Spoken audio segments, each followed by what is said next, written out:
Welcome to and Awaken Your Soul's Unlimited Potential. My name is Eva and I'm so happy to have you with me.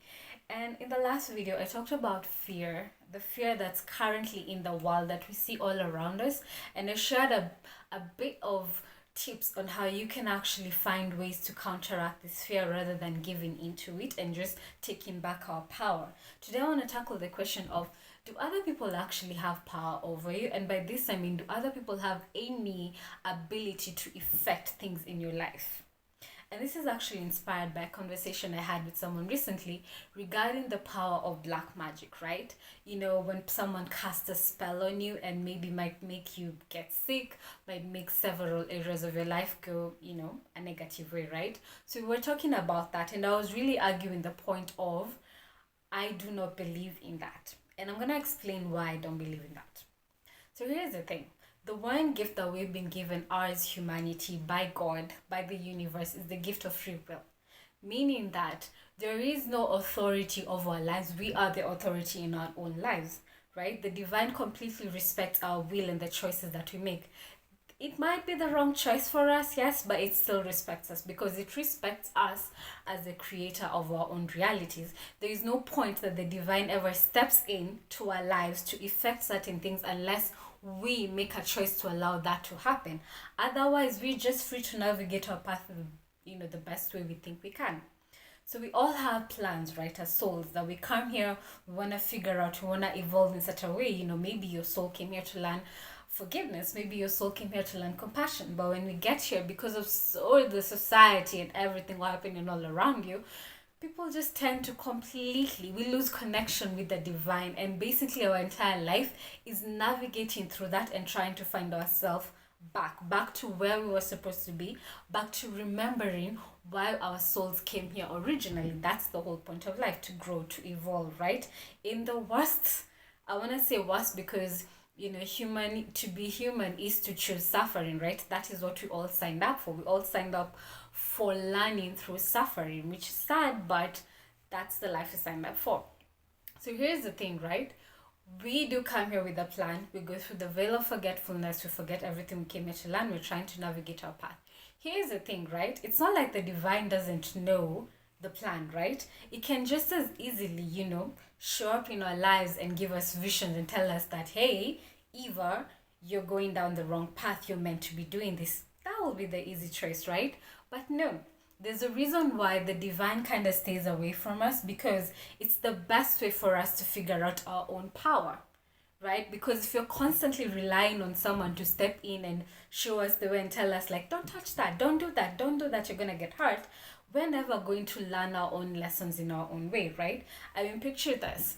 If you're a child and your parent is constantly there to hold your hand and make sure that you don't fall, make sure that you don't go down a wrong path, making sure that you don't make certain wrong decisions, making sure that you never fail, your parent can't do that forever, right? At some point, your parent will not be there and you're going to be left on your own, and you're going to have to figure things out on your own.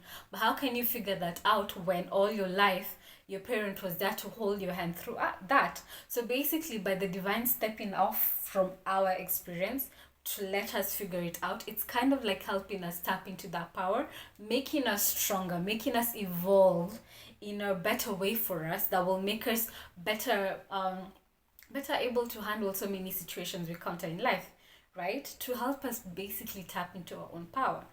So given the concept of free will, right? If the divine cannot interfere with us, with our free will, and the divine is all powerful, God is all powerful, right? Then what makes you think that another human being has power to control anything in your life? That's not possible, because you're equal at a soul level. You're both equals. There's none that is above the other. So there's none that can actually exact any kind of power over you. So when you talk about someone having an evil eye towards you, sending black magic your way, right? Here's the thing. They cannot touch you, but there is a caveat to that, unless you allow for that to happen. And by allow, I don't mean consciously saying that, yes, I want someone to have an evil eye towards me and I want to suffer in this way. Of course, no one wants to sign up for that. No one ever wants to suffer. But we can do that. We can say yes at an unconscious level, meaning that your higher self and this other person's higher self came into an agreement in the divine world and decided that, you know what, we're gonna learn our lessons this way. That you're going to attack me in this way, and I'm going to let you attack me so that we can both tap into the lessons we need to learn. Maybe for one, the person who's being attacked, it will be to finally realize that, hey, I'm actually powerful and you can't touch me because I'm all powerful and I'm the creator and I'm the creator of my own reality. So you can't touch my life. So for you to attack me, it's to help me tap into my power and realize that no one has power over me. I'm the one who's in charge. And the person who's attacking you, maybe it's a point for them to learn to have maybe compassion, maybe understanding, and stop doing those kind of attacks toward other people. I don't know. I'm just giving an example here. So if both your higher selves have an agreement that these situations need to be carried out by both of you, then at that point can so-called black magic affect you. But other than that, if at all you say, I'm done with this, I don't want to experience this, guess what? It will stop happening because at that moment you will have realized that, hey, I'm all powerful. But here's the thing, and this is where people go wrong mostly. It's when their belief system is rooted in that fear. Because a lot of people don't know that their mind is such a powerful tool. This mind that you have, you can create so many amazing realities just from here. You can manifest the most incredible things just from your thoughts, just from your emotions. So if you don't have that right, the kind of reality you'll be creating for yourself is going to be based out of fear and out of all those negative realities that you don't want for yourself. So the minute that you have a belief system, a thought system that says that someone else has power over you, that someone else can wish something bad happening to you, and that thing will happen to you, it's gonna happen because that's where your belief system. And guess what? Your mind completely respects that. Your mind creates its own reality based on your belief system. So the minute you have a belief that someone can actually attack me in this way, your mind is always gonna be looking for evidence of that. Because that's all it knows how to do. It knows how to obey you as the divine creator of your own experience. So the minute you say, people can attack me, people can have evil thoughts on me, and it's going to affect me, it's going to look for evidence of that. That's why a lot of the powerful, amazing spiritual teachers talk about your beliefs actually create your reality. So you have to get rid of limiting thoughts.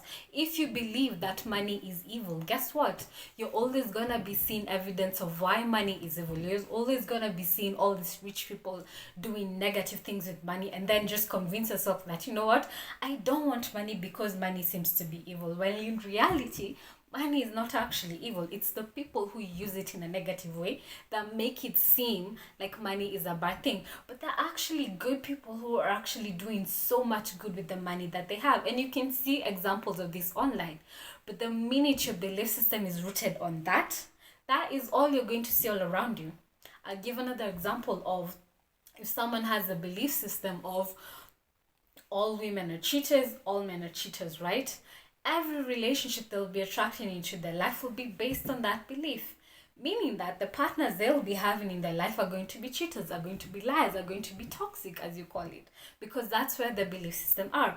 But the minute they switch that, because you cannot tell me that out of all the men in the world right now, that all of them are toxic. That's not possible, right? There's so many good men out there. There's so many good women out there, right? You only need to switch your belief system and believe that there are people who are good in this world and you're going to start finding them. But as long as you're rooted in everyone is mean, everyone is evil, everyone is this, that's all you're going to see at. So I really want to stress the fact that your mind is a very powerful tool. I'll give also another example. I have been watching a lot of podcasts about people who've had mystical experiences, metaphysical experiences, such as near-death experiences, when they cross over to the other side and then come back. And they always talk about, some of them talk about this, that if you have a certain belief that when you die, you're going to see angels. When you die, you're going to see Jesus. Guess what? When you die, that is what the first thing you encounter is what is based on your belief system. Meaning that if you died believing that there's a heaven and there's a hell, and that all bad people go to hell, and maybe you died believing that you're not such a good person, guess what the first thing you're going to see? It's going to be a hell-based scene. It's going to take a while for you to get out of that, because that is where your belief system was rooted, right? So your belief system, you as a powerful creator of your own reality, you have to ensure that the kind of beliefs you have in you are actually beliefs that empower you, that support your divinity, not things that take away from that. Don't believe that other people's bad energy can actually affect you. I'd also say the same for anyone who says they are an empath, right? And I'm not here to attack that, to attack people who get affected by other people's energies. I'll tell you what my teachers told me.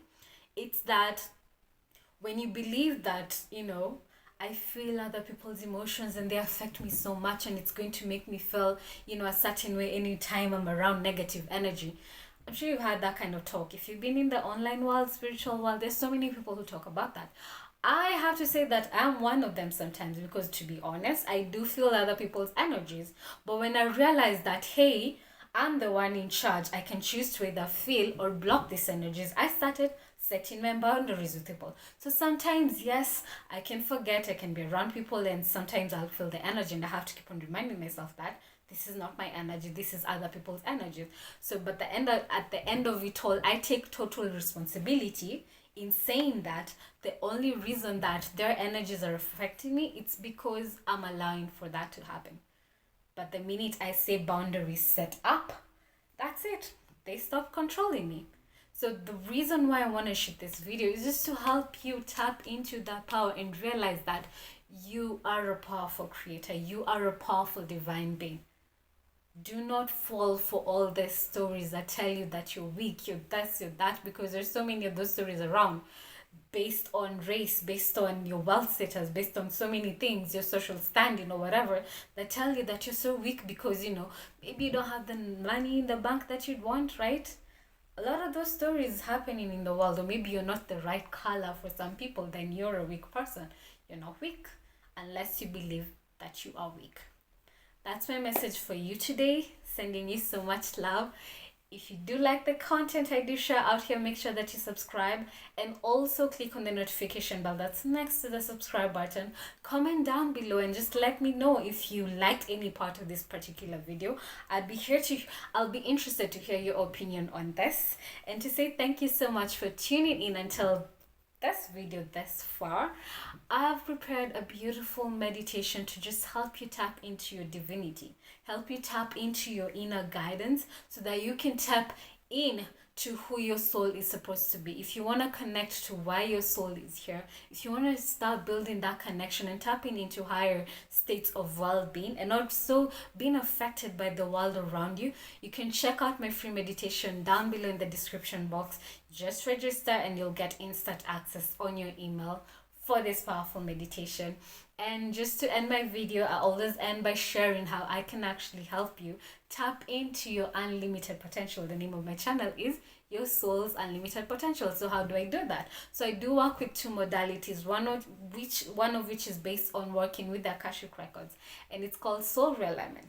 So soul realignment is about helping you discover your soul identity. Who were you created to be originally by God? Before you started making all these negative choices throughout all the lifetimes you've lived, who were you originally created to be? What gifts were you given?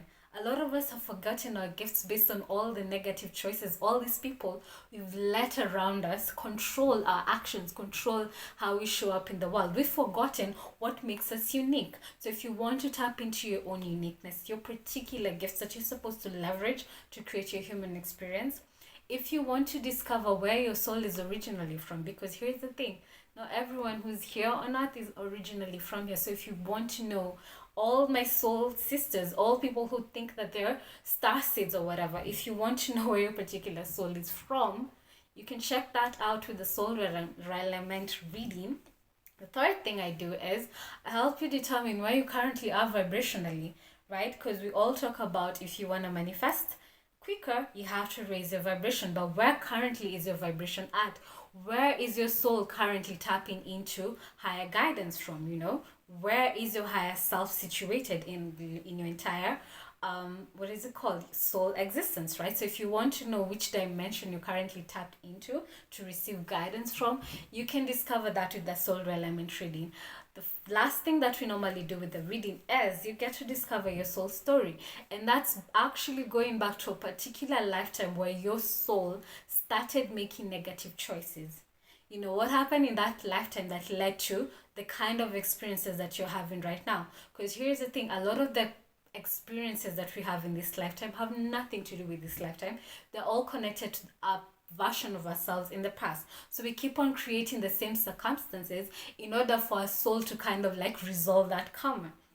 But a lot of people, because they do not have awareness of what mistakes they made in the past, they keep on making the same mistakes over and over again and continuing with the negative karma again and again in all the lifetimes that they've lived. So if you're tired of this negative karma that has been keeping you stuck for such a long time, you want to release that energetically, you can do that with the soul element reading, because after the reading, you get to clear all of this energetically and heal your blueprint. And by doing so, now you get to attract circumstances that support a new and better version of you. So if you're curious about this, maybe you might have questions for me, I don't know, you can book a discovery call, a quick 15 to 30 minutes discovery call, ask any questions you have. Or if you're ready to just say yes to this healing, you can book the reading with me down below. The second modality I do work with is called quantum flow. So what is quantum flow? Quantum flow is all about biohacking your nervous system. So it uses the power of sound, breathwork, and movement to help you release all this trauma, release all these stories that you've been holding on to in your unconscious mind, connected to the nervous system. Right? Our nervous systems creates crystals based on all this trauma we've encountered all through our lifetime, all the way from when you were in the womb of your mother. You know, a lot of the things that we've been facing in our lives are probably not even connected to us. They're based on the stories that were imprinted on us when we were still in our mother's womb, and they're affecting us unconsciously, right? So this crystals, basically, they block the flow of energy within your body. They block the flow of energy within your chakras. And that impacts your physical, mental, emotional well-being, your spiritual well-being. You're not even able to tap into higher guidance because all those channels are blocked. So if you're ready to unblock all these channels but get the energy flowing again so that you can tap into higher states of being in all these areas, physical, mental, emotional, spiritual, energetic well-being, you can check out the quantum flow link down below. Book a session with me if you're ready to say yes, or if you have more questions for me, you can book a discovery call with me and ask any questions you have for me. So for now, I'm sending you so much love, and I hope I will see you in the next video. Bye for now.